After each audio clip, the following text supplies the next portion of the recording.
The dying red star pulsed dimly in the distance, casting a blood-like glow across the jagged asteroid field where the scavenger vessel Drift Crawler floated silently. It was a mixed crew of aliens, tall, scaled Rolvax engineers, whispered thin, chin-tie navigators, and the gruff insectoid, Narek captain, each of them hardened by years of salvaging old war wrecks and derelict mining ships. But today, they had found something different. Hidden deep inside a massive asteroid was an ancient vessel unlike anything they had ever seen. It was long, dark, and smooth like black glass, with strange curved lines running along its hull. Number: known markings, no response to scans, no signs of power. Shape looked too perfect, too deliberate, almost like it had been grown rather than built. The crew couldn't identify the materials. Even their lasers couldn't scratch its surface. Drones sent inside were instantly shut down, their feeds going dark. Psychic translators heard only silence. It was as if the ship refused to speak to anything, desperate for answers, and maybe hoping for a salvage claim that could make them. Ulrich, the crew, sent out a wideband message to nearby research outposts. Only one reply came from a Terran cultural linguist named Dr. Elias Voss. He was the only human in the system, stationed at an academic outpost, studying forgotten languages. The crew hesitated. At first, humans were rare this far out. Their stories were stranger still, but no one else had any better ideas. When Elias arrived, tall, quiet, and carrying a worn satchel, the crew watched him with cautious eyes. The moment he stepped into the hangar where the ancient ship floated, something changed. The air felt heavier, charged. Lights flickered along the black surface of the vessel, like it was waking up. The hull split open with a slow hiss, revealing an entryway that none of their machines had been able to find. The crew froze, unsure whether to run or cheer. Leah said nothing, only adjusted his glasses and stepped forward. Inside, the air was warm and breathable. The walls glowed faintly with gold light. Strange symbols lit up under his feet, like the ship was reading him. Then, without warning, a deep voice echoed through the corridor, not through speakers, but straight into their minds. Human detected. Authorization granted. Welcome aboard, Commander. The voice was old, calm, and powerful. The alien crew recoiled in shock. The captain demanded to know what trick Elias had played. But Elias looked just as surprised. He whispered, "I didn't do anything. I just walked in." They followed him deeper, unwilling to let him go. Alone, curiosity fighting their fear. Inside, the ship seemed to be alive. Holograms flickered on, showing long-dead stars, strange galaxies, and ships that matched no known design. The vessel identified itself as Solace, a name spoken with what almost felt like emotion. It told Elias that it had been waiting for him, or someone like him, for a very long time. The ship refused to respond to anyone else. Only Elias could open doors, activate terminals, or see the full holograms. The ship spoke to him as if he were an old friend returning after centuries. "You carry the key," it said. "You bear the spark." Elias didn't understand, and the crew grew more uneasy. The Narek captain wanted to shut everything down, feared ancient traps or buried AI madness. But it was too late for that. Celeste had already begun repairs on itself, drawing power from unknown sources. The asteroid around it began to crack, metal plates shifting as the ship extended stabilizers. Then, a warning flared across the internal displays, an automated signal, loud and urgent. Hostile civilization signatures detected. Protocol, Sigma 9. Engaged.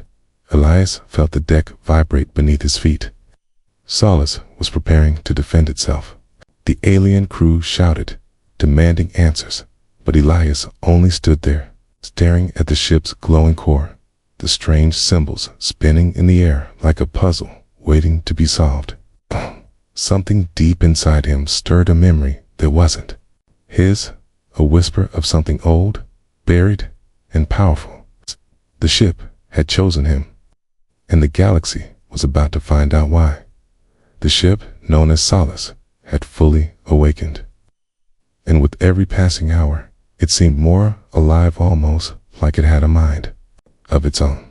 Lights pulsed softly along its inner walls, and strange sounds echoed through the long, silent corridors.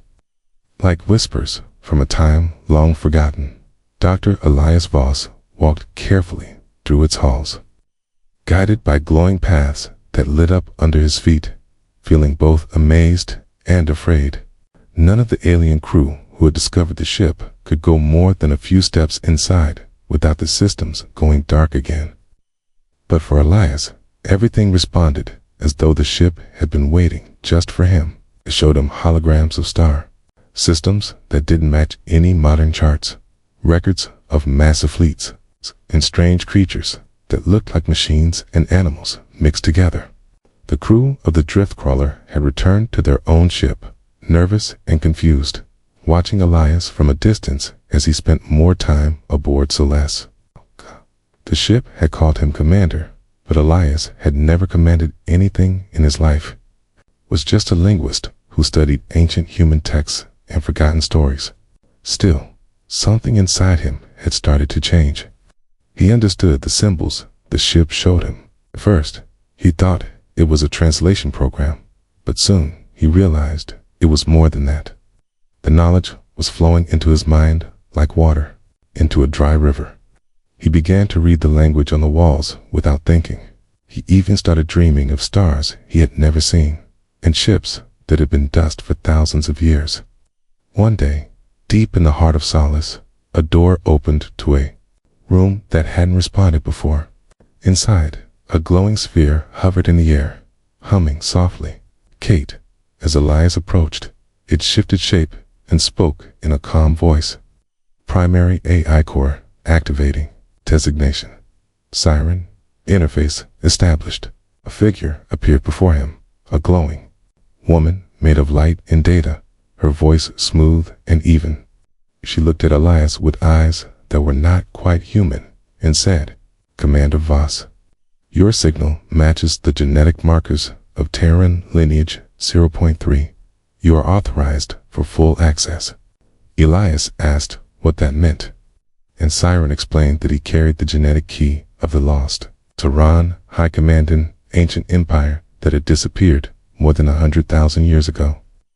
Humanity, it seemed, had once ruled across stars. Now, forgotten, had fought wars no one remembered, and had sealed their knowledge away before vanishing. Solace had been one of the last ships built before the end. Why did they vanish? Elias asked. Siren answered only with a strange phrase. They vanished to protect the galaxy from themselves and from what followed. That answer chilled Elias more than anything. Back aboard the drift crawler, the alien crew began to argue. Q, the captain, Narek Zar, wanted to report the discovery to the Velmar Union, a powerful alien faction that feared ancient human tech. Others warned that doing so would invite war or worse. Some believed the ship should be destroyed before it caused trouble. Elias didn't hear their arguments. He was inside Solace, watching as the ship slowly rebuilt itself with materials drawn from the asteroid. Each time he stepped into a new room, it came alive with glowing control panels and soft vibrations. He didn't know why, but he trusted the ship. And then came the warning again. Hostile civilization. Signatures approaching. Estimated arrival, 72 hours. Elias asked Siren to explain. She showed him a map, multiple ships heading their way, fast and armed. Velmari dreadnoughts. It's the same faction the crew feared. They had picked up the activation signal when Solace came online. Elias had unknowingly sent out a beacon when he walked aboard. Now they were coming to claim the ship or destroy it. Siren asked Elias if he wished to activate Solace's defenses. He hesitated. Okay, if he said yes. the ship would become a weapon again, just like it had in the forgotten past. But if he said no, they would all be captured or killed. With a heavy voice, he answered, "Yes, prepare defenses, but only if attacked first." Siren nodded and said, "Protocol Sigma 9, active. Defensive systems at standby." As tension rose, the alien crew demanded to leave. Some did, fleeing in escape pods and cargo shuttles. Only a few remained, those who were curious or too afraid to abandon what might be the greatest find in history. Elias felt the weight of 1,000 dead empires pressing on his shoulders. He hadn't asked for this. He didn't want to be some ancient commander reborn, but the ship had chosen him, and he couldn't walk away now.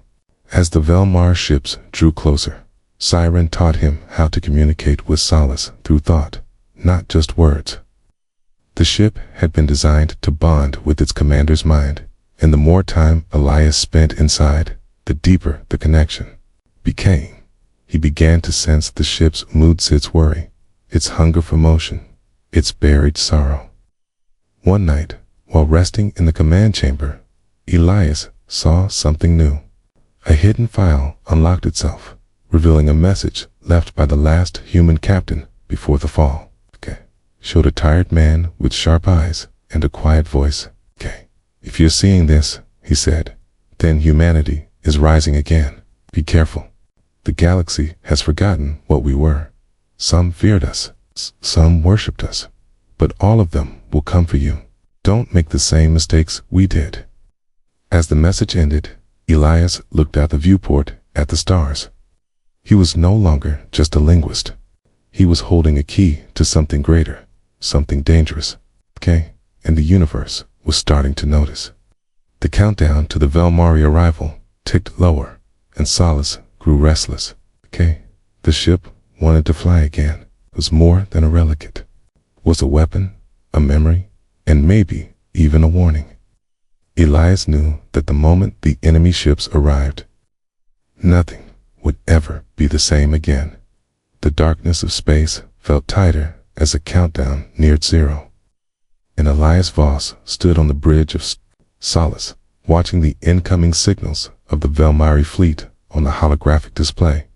3 warships, cold and sharp like blades, were cutting through the stars toward the asteroid field, their weapons charged, and their orders likely clear, capture, or destroy.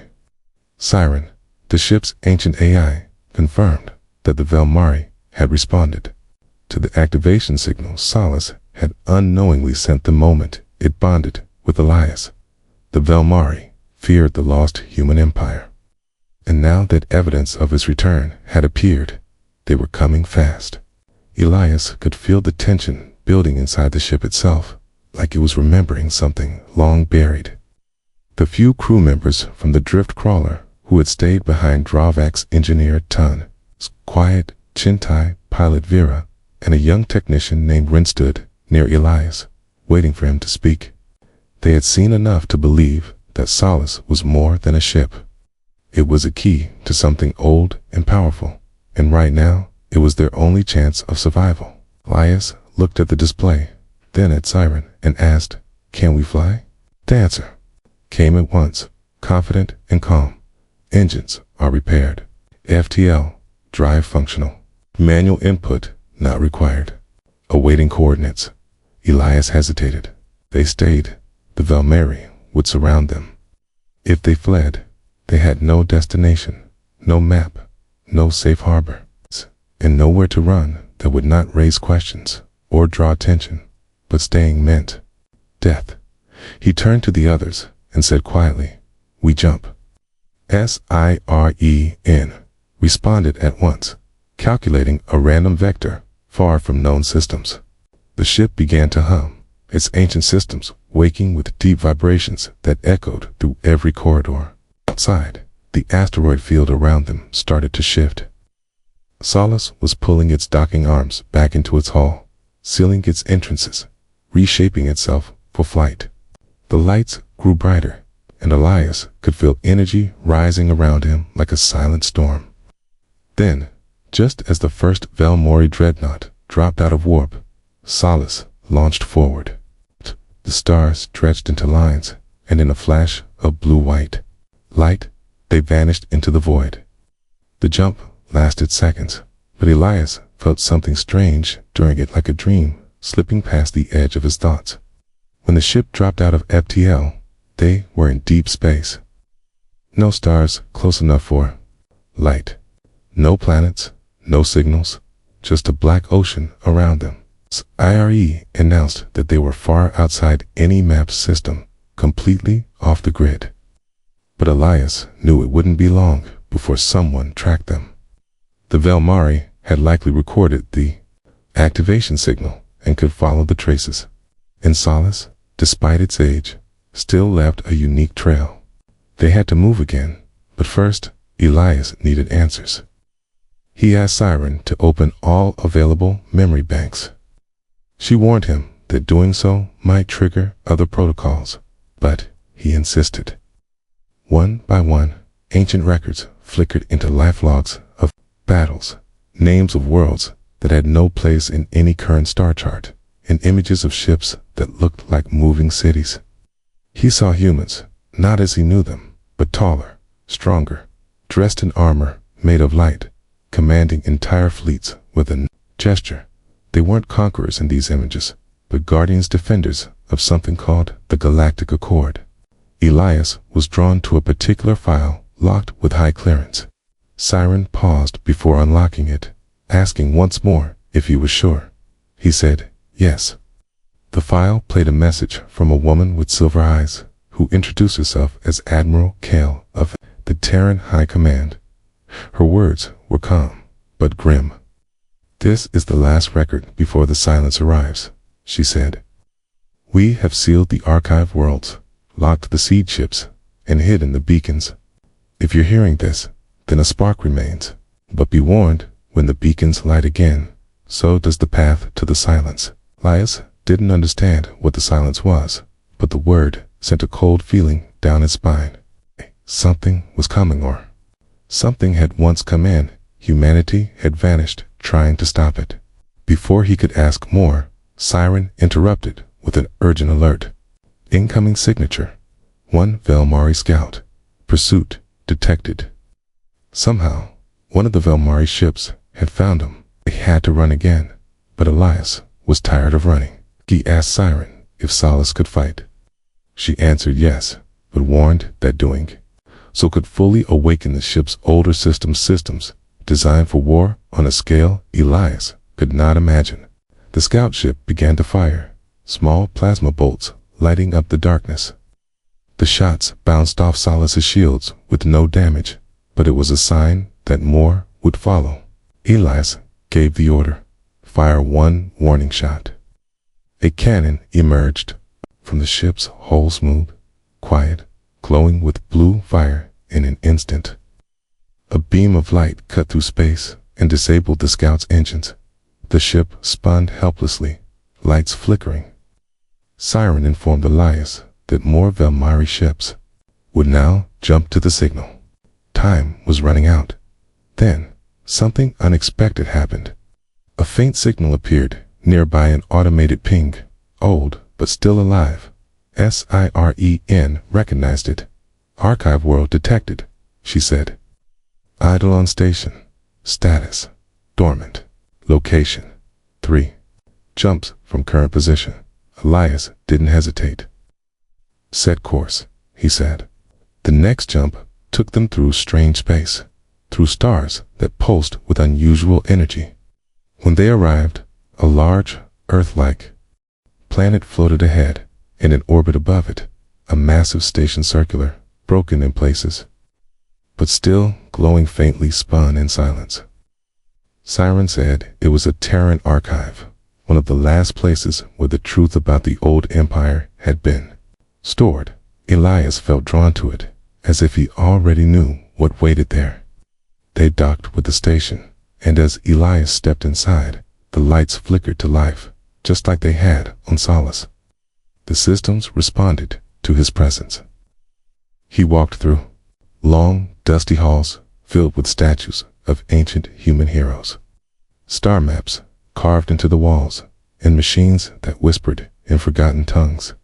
Then, deep in the core, he found a chamber filled with data crystals and a holographic globe showing the galaxy as it once was, not as it is now. The archive held the full story. Humanity had ruled with wisdom and strength, had uplifted lesser species, and had fought a final war against something called the silence of force that erased thought, sound, even memory. The humans had sealed themselves and their machines away to protect what was left. And now, with Elias walking these halls, the seal was broken. Behind him, Siren spoke one final line, quiet and clear. They are coming again. And Elias knew. That escape had only bought them time, because what had been asleep was now stirring. And the galaxy would never be the same. The air inside the archive was cold and dry, like it hadn't moved in 1,000 years, and Elias Voss walked slowly through the silent halls, his footsteps echoing faintly behind him, as though the past itself were listening. Around him, walls of smooth metal held carvings and holographic images of ancient human stall, strong, dressed in armor that shimmered with light, standing beside alien allies and towering machines that looked like gods made of steel. Siren, the AI from Solace, guided him deeper into the structure, lighting the way with soft blue beams, speaking only when needed, letting the weight of history fall quietly over Elias's shoulders. In the heart of Eidolon Station, a chamber opened to reveal a sphere of light, floating above a stone pedestal, pulsing gently like a heartbeat. This is the core memory node, Siren explained. It contains the final decisions of the Terran High Command, their plans and warnings. Only one of Terran lineage may access it.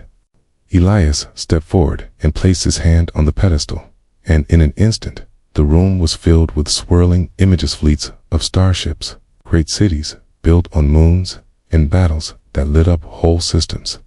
Voices echoed around him, voices of humans who had lived long before he was born, speaking of wars against machines that had turned on their creators, of ancient alliances broken by fear, and of the silence, which came not with ships or fire, but with stillness, erasing entire worlds as if they had never existed.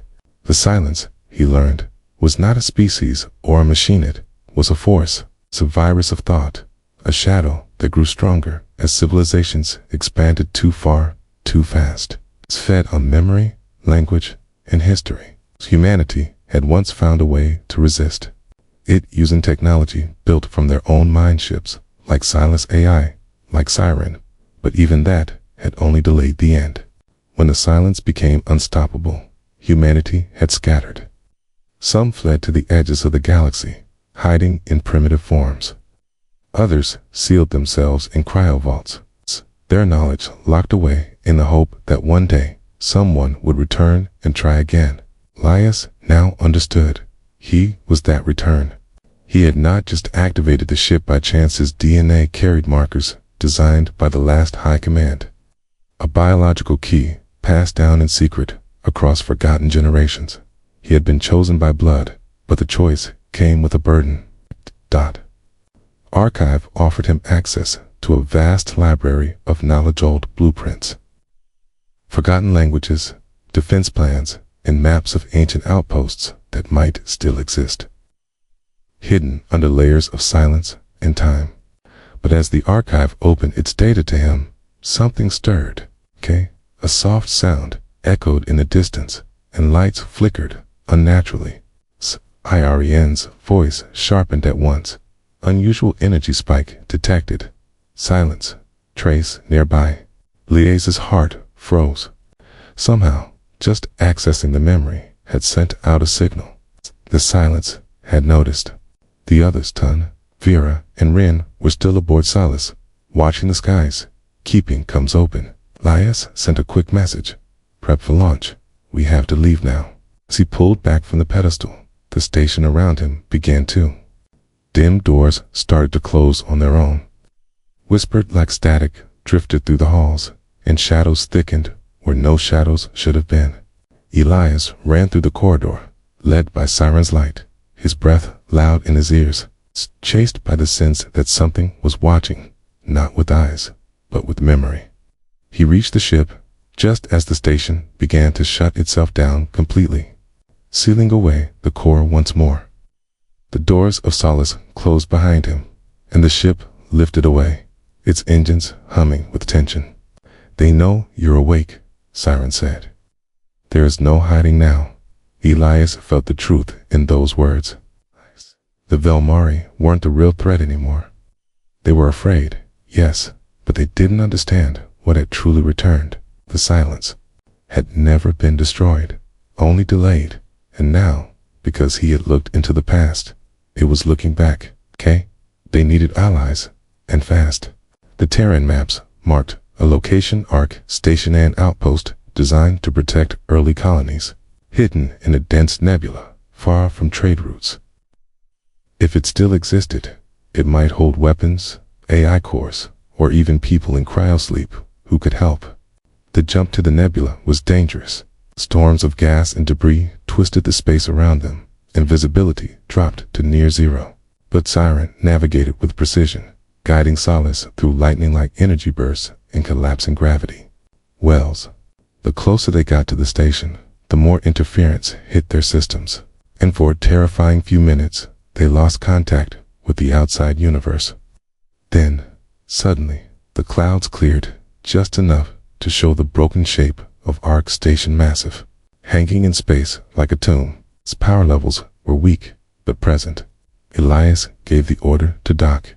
Inside, the station was dark, filled with long corridors lined with cryopods, many cracked or empty, others still glowing faintly. As they searched, they found signs of a last stand, walls scorched by plasma fire, remains of machines that had been torn apart from within. And then, in a locked chamber, they found her woman, still alive, frozen in cryosleep, her pod marked with a high command seal. Identification: Admiral Kale, Siren confirmed. The same woman from the warning message. Elias hesitated, then gave the command to wake her. As the pod hissed open and cold gas spilled out, the woman opened her eyes. Silver and Sharp Hand whispered, "How long has it been?" Elias told her, and for a moment she said nothing. Then she stood, slow but steady, and said, "If the silence is near, we don't have much time." With Kale awake, the pieces of the past began to fit together. She confirmed that there were other Arc stations, hidden colonies where survivors had been placed in deep sleep, each holding a piece of what the Terran legacy once was. Elias was not the only one. There were others like him, distant cousins, hidden heirs of a forgotten empire. And now, one by one, the lights of that empire were beginning to flicker back on. But the silence would not wait. It had followed them to Arc Station. Strange glitches began to appear in Solace's systems, small, at first, like repeating sounds or broken text. Then, stronger, like ghost signals and missing data. "It is trying to erase us," Siren warned. "It moves through code and memory. This ship must not fall." They had to run again, but this time they had a new heading. The Beacon Forge. It's the last known Terran system where ships were made and AI minds were born. If it still existed, they could awaken more AI, create new ships, and warn the galaxy. Kale stood beside Elias on the bridge, eyes fixed on the swirling nebula outside, her voice steady. "We ran once," she said. "Now we make our stand." And Elias knew she was right. The past was no longer just history. It was returning, and with it came both the power to save the stars and the shadow that might destroy them all. Elias Voss stood on the bridge of Solace, staring at the distant star system glowing ahead on the edge of deep space, knowing this was the place the ancient records had pointed to, the Beacon Forge. Once a hidden world where Terran ships and AI minds were born, now silent for centuries, waiting beneath a shroud of static and dust. Its true location erased from all modern charts except the ones hidden in the Ark Station's vaults. Beside him stood Admiral Kale, newly awakened from her long cryo-sleep, her silver eyes calm but alert, scanning the displays with the practiced gaze of someone who had once commanded entire fleets, while the others, Tun, Vera, and Ren, held their breath as the ship slipped through the fog of a dying star's outer field and approached the Forge's dark orbit, where no transmissions echoed, no signs of life could be seen, only a massive planet-sized structure made of metal and stone, cracked in places but still sealed, its surface covered in strange geometric patterns that pulsed faintly as if sensing the return of something long lost.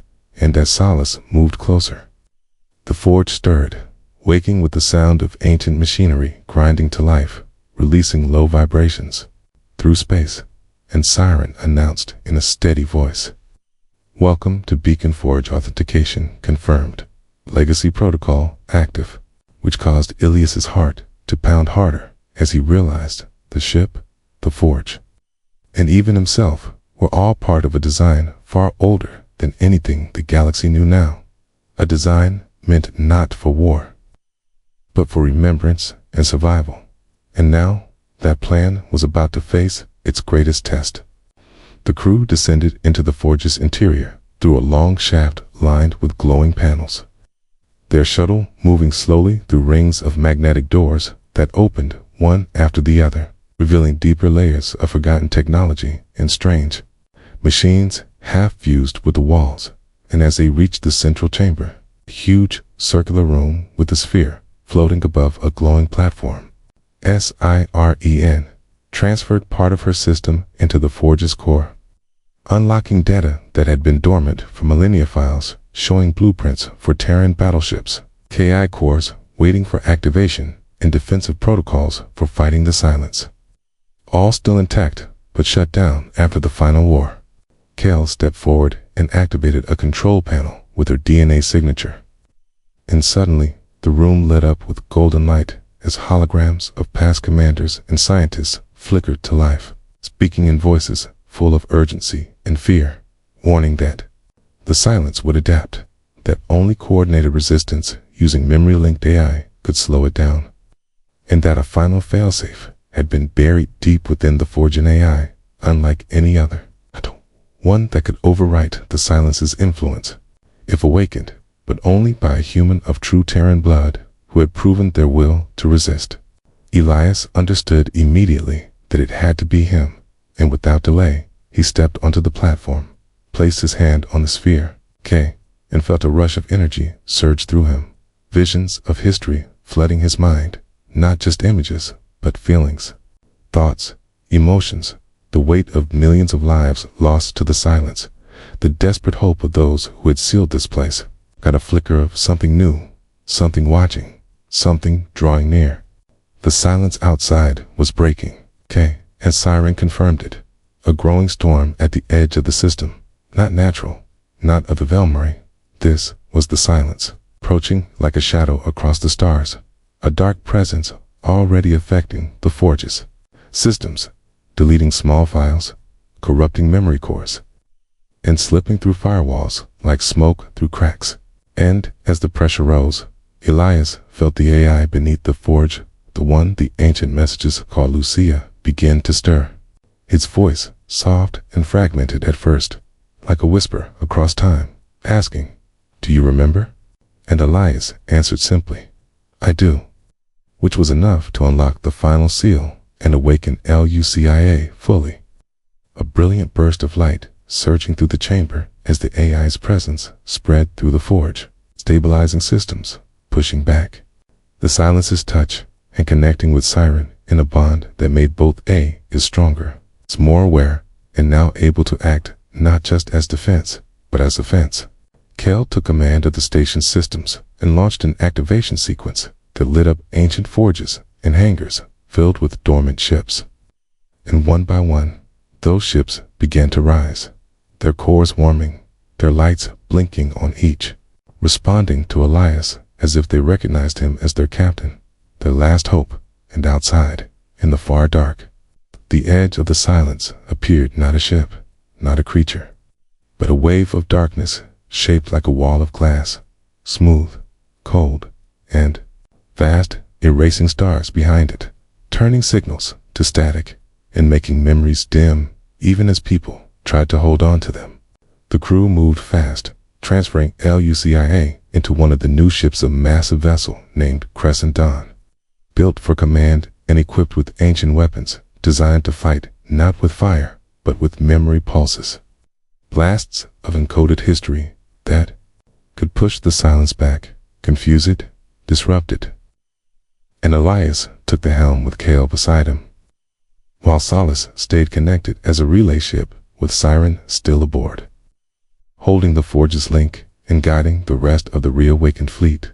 The first contact with the silence came suddenly, dark tendrils of static reaching toward the Forge like hands, touching its outer defenses, trying to turn metal into ash, light into void, and Lucia responded with a surge of memory energy, launching a pulse from Crescent Dawn that burned across the void like a sunrise, pushing the tendrils back, making the darkness recoil. And then the fleet fired as one, each ship sending out beams of thought and story, data shaped into shields and weapons. And for a moment, it worked. The silence was held back, the Forge defended, and the stars burned bright again. But Elias knew this was not the end, only the beginning of a greater war, because the silence was learning, adapting, and though they had won this stand, it would come again stronger, deeper, more determined to erase all that remained. And so Elias stood tall on the bridge, surrounded by lights, history, and allies, both old and new, spoke to the galaxy through every signal the Forge could reach, sending one clear message: we remember, we stand, and we are not alone. As the dust of battle faded from the edge of the Beacon Forge system and the dark wave of the silence slowly retreated into the void, Elias Voss stood on the command deck of Crescent Dawn, staring into the stars with a heart caught between hope and fear, knowing the fight had only begun, but also sensing something new had shifted in the galaxy, something ancient and powerful had stirred once more. Not just the enemy they now faced, but the spirit of a people thought long gone. Around him, the lights of the newly awakened Terran fleet pulsed steadily, no longer relics, but defenders once more, guided by AI minds like Lucia and Siren, now linked in a shared purpose, a bond of code and memory stronger than anything the silence could erase. And nearby, Admiral Kale moved with calm purpose, speaking in clipped tones to the other ships, rallying captains, coordinating scans, awakening more systems across the Beacon Forge, searching for other survivors hidden in cryochambers or forgotten colonies. As they dug deeper into the Forge's memory banks, they discovered signals, distant and weak, but unmistakable calls from other Arc stations, hidden deep in uncharted parts of the galaxy, each one holding small fragments of humanity, sleeping, waiting. And Elias knew what they had to do next. They would bring them home. The task was immense, the distances vast, and the silence still hunted them. But now they had a fleet, a purpose, and most important of all, a legacy to restore. Crescent Dawn led the first mission, out charting a course toward a system called VRL 7, where the data showed a Terran vault buried beneath the ice of a dead world. And as they arrived, they found the planet wrapped in storms, its surface broken and dark. But deep below, their scans revealed warmth, energy, and over 200 preserved cryopods. They sent a team down, with Elias among them, and after a tense descent through shattered ruins and narrow tunnels, they reached the vaulted dome still intact, its systems flickering but functionally inside. They found faces that hadn't aged in centuries, people frozen in time, descendants of the last Terran engineers. And when Elias placed his hand on the control panel, the vault responded, lights brightening, air stirring, and the cryopods hissing open one by one as the people inside slowly woke to a world they couldn't remember and a man they didn't No, but somehow trusted.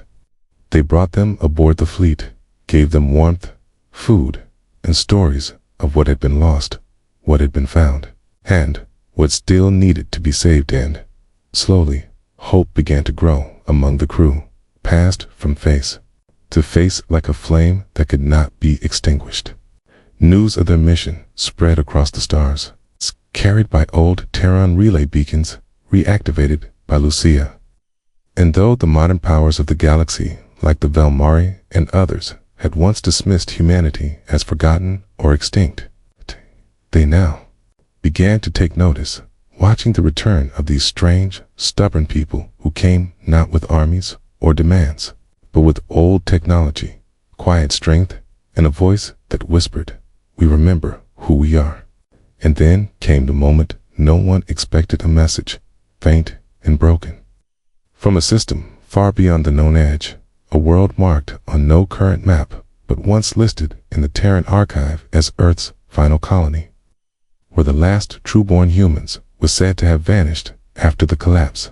Elias made the call, and the fleet jumped there, through stormy space and radiation belts, until they arrived at a cold, dim star, orbited by a single planet, covered in ruins and overgrowth, and beneath the surface they found an ancient city sealed beneath glass, powered by deep geothermal reactors, still alive, still waiting. When they entered, the systems recognized them. Doors opened, and people emerged, rough, cautious, but alive descendants of the very last Terran families, untouched by the galaxy's wars, kept safe by old machines that had guarded them in silence. One of them, a woman named Laina, stepped forward and looked Elias in the eyes, saying, "We thought we were alone." And he answered with a quiet smile, "You were never forgotten." Now, the fleet was no longer just a symbol of the past, but a bridge to the future, carrying with it the memories, knowledge, and people of old Earth into a galaxy that had moved on without them. But not all watched with welcome eyes. The silence, though pushed back, was stirring again, reshaping, probing the edge of thought and time, looking for new paths in the Velmari, once distant and cold, now reached out not in threat, but in fear, warning that the silence had begun to infect their deepest systems too, that something was changing, spreading faster than before, as if Elias's awakening had triggered a second wave. He stood before the new human council, formed aboard Crescent Dawn, with Kale and other awakened leaders beside him, and said the time had come not just to recover, but to act to unite with those who once feared them, to rebuild the lost alliances, to bring light into corners long left dark. And as the new Terran ships launched once more, fanning out across the stars with the messages of peace, memory, and strength, the galaxy began to listen. Not all, not yet, but enough into humanity returned, not as conquerors, not as ghosts, but as keepers of knowledge, protectors of thought, and defenders against the great forgetting that the silence brought. And somewhere, far out in the void, beyond even the edge of the known starfields, something paused, watching, waiting, and, for the first time in 1,000 years, it hesitated.